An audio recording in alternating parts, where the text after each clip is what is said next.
श्री कृष्ण के अनेक भक्त हुए। उन्हीं भक्तों में से एक नाम भक्त रसखान का भी आता है। 1558 ईस्वी दिल्ली में जन्मे सैयद इब्राहिम खान कृष्ण भक्ति की कविताएं लिखने के कारण कवि रसखान के नाम से प्रसिद्ध हुए।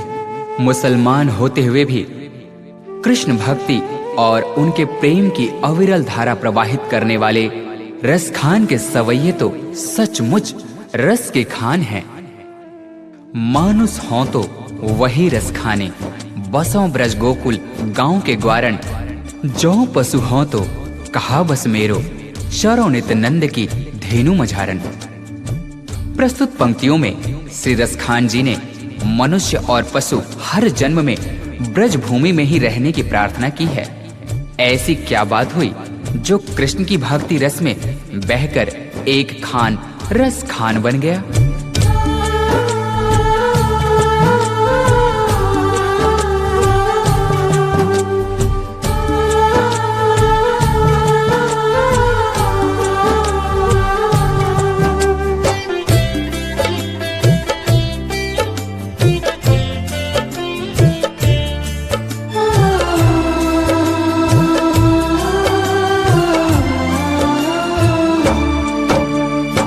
एक दिन खान साहब पान खाने के उद्देश्य से एक दुकान पर जाते हैं।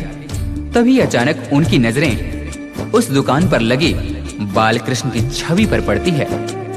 उन्होंने उस पान वाले से पूछा, भाई ये नन्हा सा बालक कौन है जिसका इतना कोमल शरीर परंतु इसके पांव में एक जूते तक नहीं? ये जिस जमीन पर खड़ा है वो कितनी खुरदरी है। तभी पान वाले ने कहा, भाई खान साहब इसका नाम श्याम है और अगर इसके इतने ही फिक्र है तो आप ही इसके लिए जूते बना कर लाइए ना। ये बात खान साहब के हृदय को छू गई। फिर क्या था, दूसरे ही दिन हाथों में नन्हे श्याम के चरण पादुका लिए वे उसी पान वाले से पूछते हैं,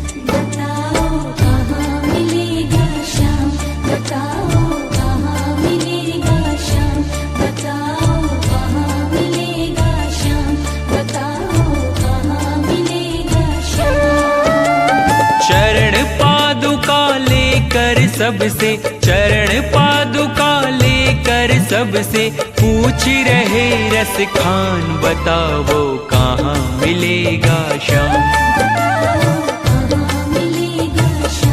बताओ कहाँ मिलेगा श्याम।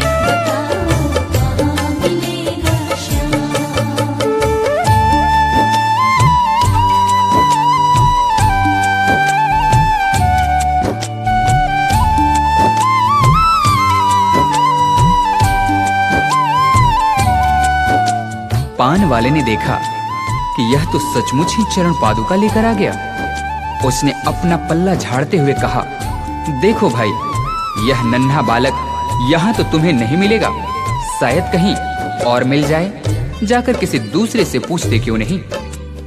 उस नन्हे श्याम की सूरत को अपने दिल में बसाए खान साहब चल पड़ते हैं और रास्ते में आने जाने वाले हर व्यक्ति से पूछते हैं, वो नन्हा सा बालक है, सांवली सी सूरत है, बाल घुंघराले उसके, पहनता मोर मुकुट है।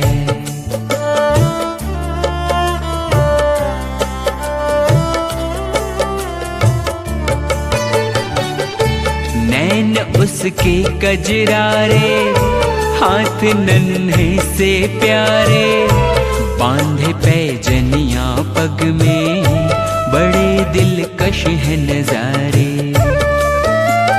घायल कर देती है दिल को, घायल कर देती है दिल को, उसकी एक मुस्कान, बताओ कहाँ मिलेगा श्याम, बताओ कहाँ मिलेगा श्याम।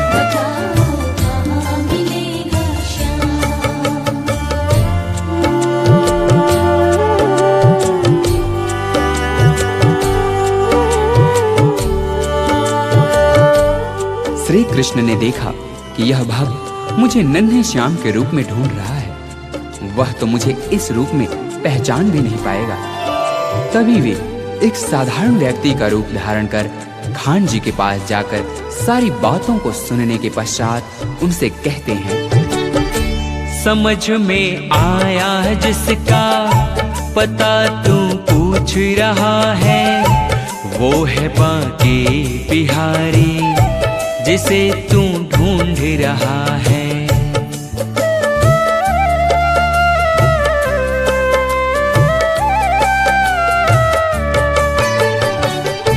कहीं वो श्याम कहाता, कहीं वो कृष्ण मुरारी, कोई सांवरिया कहता, कोई गोवर्धन धारी। नाम हजारों ही हैं उसके, नाम हजारों ही हैं उसके, कई जगह में धाम। बताओ कहाँ मिलेगा श्याम, बताओ कहाँ मिलेगा श्याम।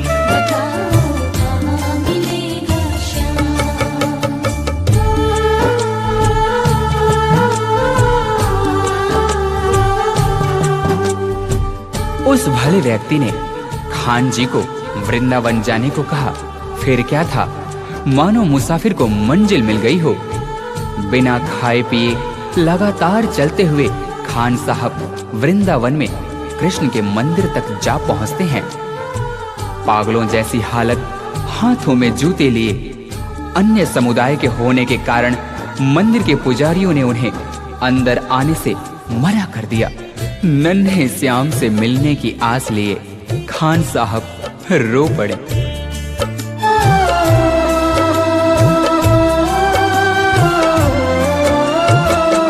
मुझे ना रोको भाई, मेरी समझो मजबूरी, श्याम से मिलने दे दो, बहुत है काम जरूरी।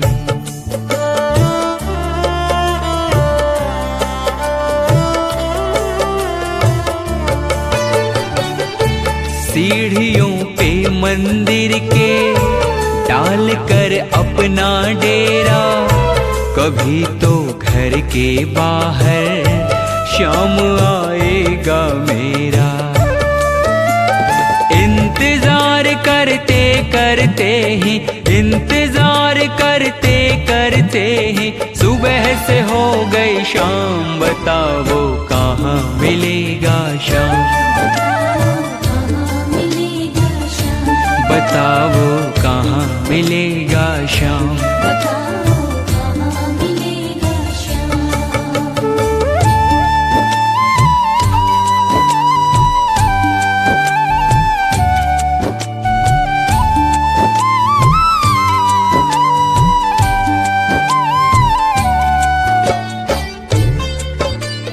खान साहब के मन में नन्हे श्याम से मिलने की आस थी।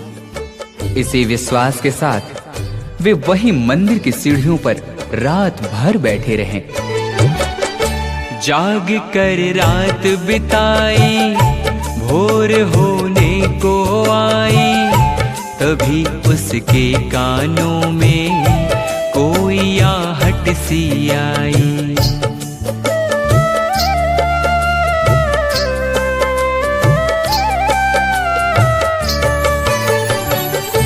वो आगे पीछे देखे, वो देखे दाएं बाएं, वो चारों ओर ही देखे, नजर कोई ना आए।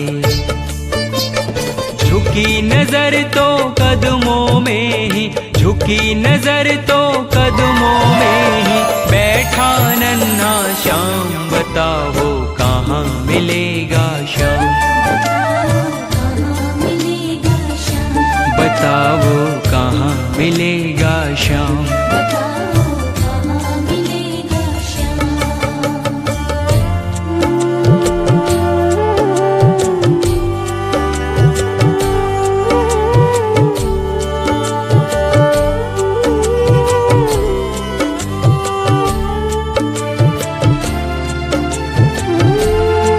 नन्हे श्याम की जैसी छवि भक्त खान जी ने अपने हृदय में बसाई थी, ठीक वैसी ही उन्होंने अपने सामने पाया।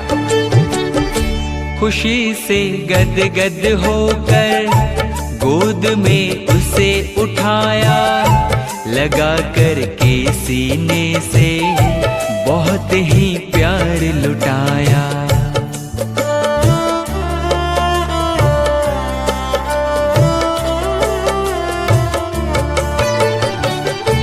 पादुका पहनाने को पाँव जैसे ही उठाया, नजारा ऐसा देखा कलेजा मुंह को आया। कांटे चुभ चुभ करके घायल, कांटे चुभ चुभ करके घायल हुए थे नन्हे पाँव। बताओ कहाँ मिलेगा श्याम, बताओ कहाँ मिलेगा श्याम।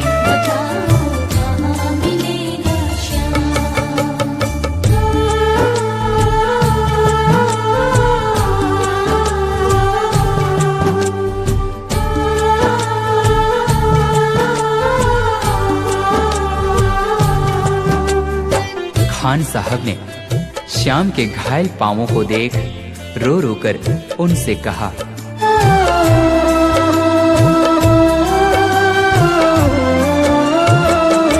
खबर देते तो खुद ही तुम्हारे पास में आता, न पग में छाले पड़ते न चुभता कोई कांटा। परंतु उस मूर मुकुटवंशी वाले ने मुस्कुराते हुए खान जी से कहा, छवि जैसी तू मेरी बसा के दिल में लाया, उसी ही रूप में तुमसे यहाँ मैं मिलने आया। गोकुल से मैं पैदल आया, गोकुल से मैं पैदल आया, तेरे लिए ब्रजधाम भाव के भूखे हैं भगवान, भाव के भूखे हैं भगवान।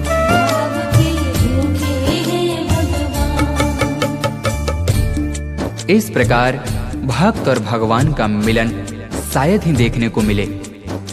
जाकी रही भावना जैसी हरि मूरत देखी तिन तैसी। कन्हैया ने कहा, हे भक्त, आपने मुझे बाल रूप में खाली पांव देखा था उन पथरीली रास्तों पर, तभी तो मैं उसी अवस्था में आपसे मिलने के लिए गोकुल से वृंदावन पैदल दौड़। आपके हाथों से चरण पादुका पहन मुझे त्रिलोक की सारी खुशियां मिल गईं। शाम की बातें सुनकर कवि वो हुआ दीवाना, कहा मुझको भी दे दो अपने चरणों में ठिकाना। तभी से खान जी श्याम नाम के भक्ति रस में ऐसे डूबे कि उन्हें रस खान के नाम से जाना गया। तू मालिक है दुनिया का ये मैंने जान लिया है, लिखूंगा पद तेरे ही आज से ठान लिया है। श्याम प्रेम रस बरसा सोनू, श्याम प्रेम रस